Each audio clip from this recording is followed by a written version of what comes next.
Hello viewers, welcome at Sanai cafe. मैं doctor Sudhir Srivastava, cataract and refractive surgeon, Sun eye hospital Lucknow से। आज हम लोग दो बड़े इम्पॉर्टेंट जो रेगुलर सवाल पूछते हैं, क्लिनिक्स में भी पूछते हैं पेशेंट्स, उनके अटेंडेंट्स और मेरे चैनल पे भी काफ़ी लोगों ने रिपीटेडली उन सवालों को पूछा है, उस बारे में आज हम लोग बात करेंगे। पहला सवाल है, मेरी उम्र 70 साल और 75 साल हो रही है, मेरी उम्र ज़्यादा हो रही है, तो मुझे क्या कैटरेक्ट सर्जरी करानी चाहिए और साथ में मुझे क्या महंगे लेंस के साथ सर्जरी करानी चाहिए। एक तो ये सवाल काफ़ी लोगों ने पूछा और क्लिनिक्स में भी लोग पूछते हैं कि डॉक्टर साहब मेरी तो बहुत एज हो गई है, अब क्या कराएंगे ऑपरेशन करा के, तो उस बारे में बात करेंगे। और दूसरा सवाल है कि क्या मोतियाबिंद के लिए हमें कैसे पता लगेगा कि हमें अब सर्जरी करा लेनी चाहिए, मोतियाबिंद पक जाएगा तो सर्जरी कराएंगे। ये एक मिथ है जो हमारे सोसाइटी में बहुत डीपली रूटेड है आज भी। अभी भी लोग आके पहले यही पूछते हैं कि जब हम सर्जरी के लिए एडवाइस करते हैं कि आपको कैटरेक्ट है, अब आपको ऑपरेशन कराने की ज़रूरत है, तो उनका पहले छूटते ही वो ये पूछते हैं कि डॉक्टर साहब मेरा मोतियाबिंद क्या पक गया है, क्या मैं अब ऑपरेशन करा सकता हूँ। तो इन दो सवालों पे आज हम लोग बात करेंगे, तो एक एक करके सवालों के जवाब लेते हैं। सबसे पहला सवाल है कि मेरी एज ज़्यादा है, अब मुझे कैटरेक्ट सर्जरी करानी चाहिए कि नहीं करानी चाहिए, और साथ में मुझे क्या लेंस, प्रीमियम लेंस या महंगे लेंस के साथ सर्जरी करानी चाहिए।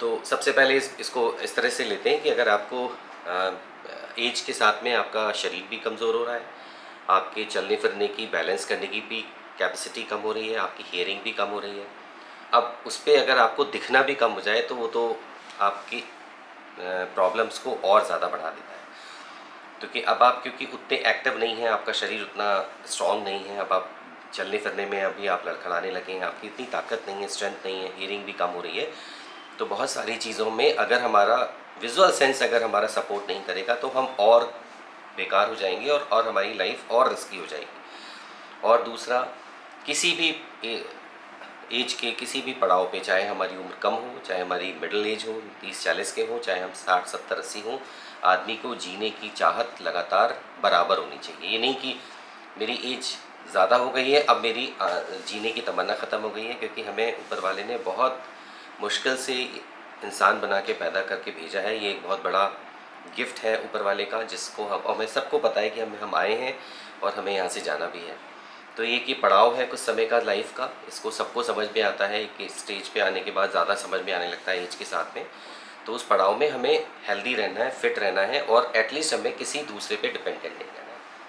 तो सबसे इम्पॉर्टेंट है कि आज जो भी लॉन्जिविटी के बारे में बात होती है, आजकल बहुत बुक्स, बहुत सारे रिसर्चेज हो रही हैं जो कि लॉन्जिविटी के बारे में बात करते हैं। एक डॉक्टर डेविड सेंक्लेयर है, उनकी बुक लॉन्जिविटी पे आई, जिसको मैंने पढ़ा भी है, और वो काफ़ी सोशल मीडिया प्लेटफॉर्म पे काफ़ी दिनों से उसके बारे में काफ़ी चर्चा है। ये हार्वर्ड में एक स्टडी हुई जिसमें कि उन्होंने लॉन्जिविटी का कंसेप्ट किया। उन्होंने बेसिकली इसको माइक्रो लेवल पे एजिंग को इफ़ेक्ट किया कि क्या लाइफ के और एज किस तरह के कौन कौन से एस्पेक्ट्स आपकी लाइफ में एजिंग को प्रोसेस करते हैं।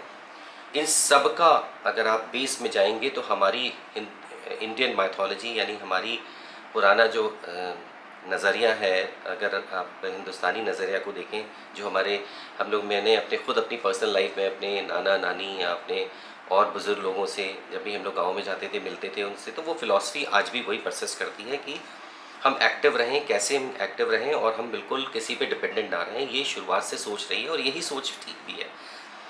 तो लॉन्जिविटी का मतलब ये कभी नहीं है कि मुझे 100 साल जीना है, कि मुझे 150 साल जीना है।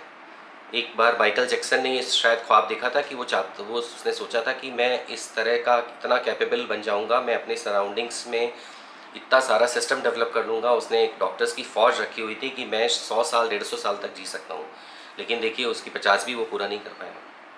तो इसलिए लॉन्जिविटी का बेसिक पर्पज़ है कि हम लास्ट के 10 से 15 साल हम बिस्तर पे ना बिताएं, हम चलते रहें, हम एक्टिव रहें, एटलीस्ट हम किसी दूसरे के डिपेंडेंट ना रहें।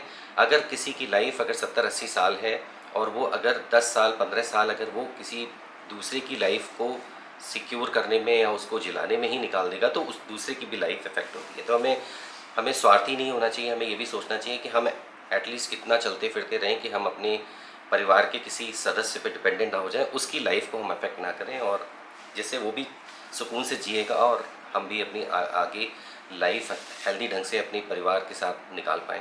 तो इसलिए अगर आपकी उम्र ज़्यादा हो रही है तो आपकी आँखों का देखना बहुत ज़रूरी है। अगर आप देख पाएंगे तो आपकी ज़िंदगी कलरफुल बनी रहती है। आप अपने परिवार को देख सकते हैं, उनकी खुशियों में शामिल हो सकते हैं। चलने फिरने में आपको सहारे की ज़रूरत नहीं पड़ेगी। एक ध्यान रखिए, एक स्ट्रॉन्ग से स्ट्रॉन्ग आदमी अगर उसकी विज़न क्लियर नहीं है, अगर वो डिसबैलेंस हो सकता है तो वो गिर सकता है। लेकिन एक आदमी वीक है, अगर उसको पता है कि अनइवन सरफेस है, मुझे प्रिकॉशन लेना है, मुझे चलना है और केयरफुल रहना है, तो वो गिरेगा नहीं। वॉशरूम्स में अक्सर हमारे बुजुर्ग लोग गिर जाते हैं स्लिप होने का। उसका रीज़न, बहुत बड़ा रीज़न आँख होती है, क्योंकि आपकी निगाह जब साफ़ नहीं होगी तो आप फर्श पे कहीं पे पानी है वहाँ पे आप नहीं उस क्लैरिटी से देख पाएंगे, या आप सीढ़ी पे इतनी क्लैरिटी से नहीं देख पाएंगे, या उसकी डेप्थ परसेप्शन आप नहीं ले पाएंगे। आप रोड पे जा रहे होंगे, आप अपने को बचा नहीं पाएंगे। कोई भी गाड़ी अगर आ रही है उससे, उसको लग रहा होगा कि आप हट जाएंगे और आपको तो क्योंकि दिख नहीं रहा होगा। तो इसलिए निगाह का अच्छा होना हर एस्पेक्ट में ज़रूरी है, और ख़ासकर उम्र के साथ जैसे जैसे उम्र बढ़ रही है, शरीर कमज़ोर हो रहा है, तो और ज़्यादा इम्पॉर्टेंट हो जाती है। तो और इसलिए ये दिमाग में कंसेप्ट रखना कि मेरी एज अब ज़्यादा हो रही है, अब मुझे क्या ज़रूरत है निगाह की, ये बिल्कुल गलत प्रोसेस थॉट है। इसको तो बिल्कुल अपने दिमाग से निकाल दीजिए। कोशिश करिए कि अच्छी सर्जरी हो जिससे आप अच्छे ढंग से देख पाएँ। अक्सर लोग सोचते हैं कि बहुत किसी अच्छे सेंटर पे जाएंगे, जहाँ पे वहाँ प्राइवेट सेटअप्स पे जाएंगे, वहाँ पे बहुत ज़्यादा पैसे खर्च हो जाएंगे, और अब तो मेरी उम्र 5-10 साल ही बची है। इसको काउंट करते करते लोग 20 साल निकाल देते हैं। और आँख की सर्जरी अगर अच्छी होगी तो शायद आपकी ज़िंदगी भी वो 5-10 साल और बढ़ा देगा, और अच्छी तरह से वो आपकी लाइफ आप जी पाएंगे। और अगर आपकी विज़न में प्रॉब्लम हो गई, किसी तरह की तकलीफ़ डेवलप हो गई, तो फिर आपकी लाइफ और ज़्यादा अफेक्ट हो जाती है। फिर तो आप किसी और पे डिपेंडेंट ही आपको रहना पड़ता है। तो अच्छी सर्जरी कराने के लिए अच्छी सेंटर्स पे जाइए, डॉक्टर्स को आइडेंटिफाई करिए, उनसे जाइए, उनसे मिलिए, अपनी आई चेकअप कराइए, देखिए कि आपकी आँख के अंदर क्या प्रोबेबिलिटीज़ हैं अच्छी निगाह की, आपको कौन सा लेंस आपके लिए बेस्ट सूटेबल रहेगा। मैं नहीं कहता कि आप मल्टीफोकल लेंस लगवाइए, कि मुझे चश्मा नहीं लगाने की ज़रूरत है, लेकिन आपकी आँख की कंडीशंस के हिसाब से, आपकी नीड के हिसाब से आपको जो सूट करता है, जो लेंस आपकी आँख में बेस्ट परफॉर्म करेगा, वो आपके डॉक्टर आपको खुद ही सजेस्ट करेंगे। उनसे मिल के डिसीज़न लीजिए और सर्जरी कराइए। अब दूसरे सवाल पे आते हैं कि साहब मोतियाबिंद मेरा पक गया है कि नहीं पका है, मुझे कैसे पता लगेगा। तो ये सबसे इम्पॉर्टेंट है कि पहली बात तो मोतियाबिंद पकने का मतलब क्या है, पहले इस बात को समझते हैं, और ये कंसेप्ट आया क्यों। आज से 30-40 साल पहले जब हम लोग मोतियाबिंद सर्जरी करते थे, उसको हम लोग इंट्रा कैप्सुलर कैटरेक्ट सर्जरी कहते थे, जिसमें हम आँख के अंदर में एक बहुत बड़ा चीरा कॉर्निया पे लगा के, और जैसे नींबू में से बीज निकाले जाते हैं ना, उस तरह से आई को प्रेस करके, टंबल करके या उसको फ्रीज करके आँख के अंदर के मोतियाबिंद को खींच के निकाल दिया जाता था। और आँख में या तो टाँके लगा दिए जाते थे, या पट्टी लगा के 48 घंटे के लिए सुला देते थे। आदमी को लेटा रहता था, दोनों आँखों में पट्टी बांधी जाती थी, क्योंकि अगर एक आई में मूवमेंट होगा वो ओपन होगी, तो दूसरी आँख में भी मूवमेंट होगा, इसलिए दोनों में पट्टी बांधी जाती थी। मुझे आज भी याद है, मेरी दादी का ऑपरेशन हुआ था सन 82 में, तो उनकी दोनों आँखों पे 48 घंटे तक पट्टी बंधी थी, और उसके बाद 14 दिन तक उसकी ऑपरेशन वाली आँख में पट्टी बंधी रही, और दूसरी आँख को खोल दिया गया था। तो आप खुद सोचिए कि वो उसके लिए हमें राइपनिंग की क्यों ज़रूरत पड़ती थी, क्योंकि जब हम किसी चीज़ को निकालते हैं आँख के अंदर, तो अगर वो हार्ड हो जाता था तो निकालना आसान होता था, और अगर वो सॉफ्ट होता था तो आँख में फटने के चांसेस होते थे झिल्ली के। इसलिए राइपनिंग करते थे, यानी कि मोतियाबिंद को आँख के अंदर छोड़ दिया जाता था, वो धीमे धीमे धीमे धीमे सॉलिड होकर हार्ड हो जाए, और वो स्टोन की तरह बन जाए, और वो निकालने में आसान हो जाए।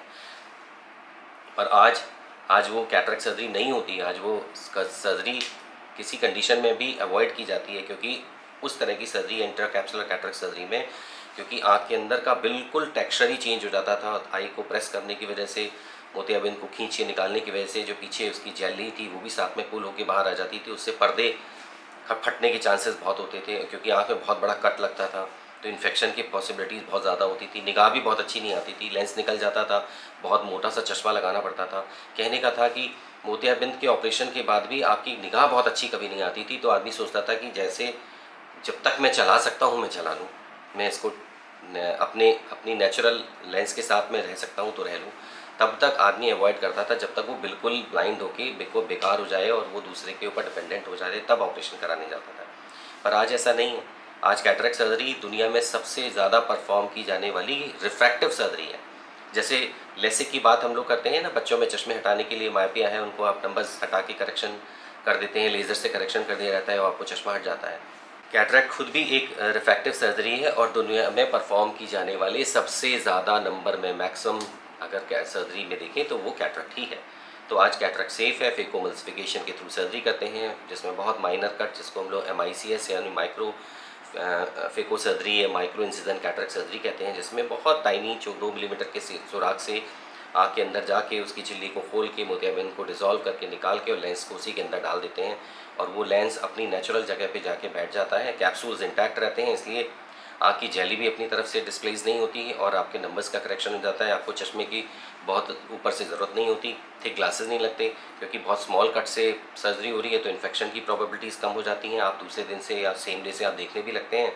थोड़ा आपको, क्योंकि आँख में छोटे छोटे से सुराख हुए होते हैं, उनको सील होने में 2 4 5 दिन 10 दिन का टाइम लगता है।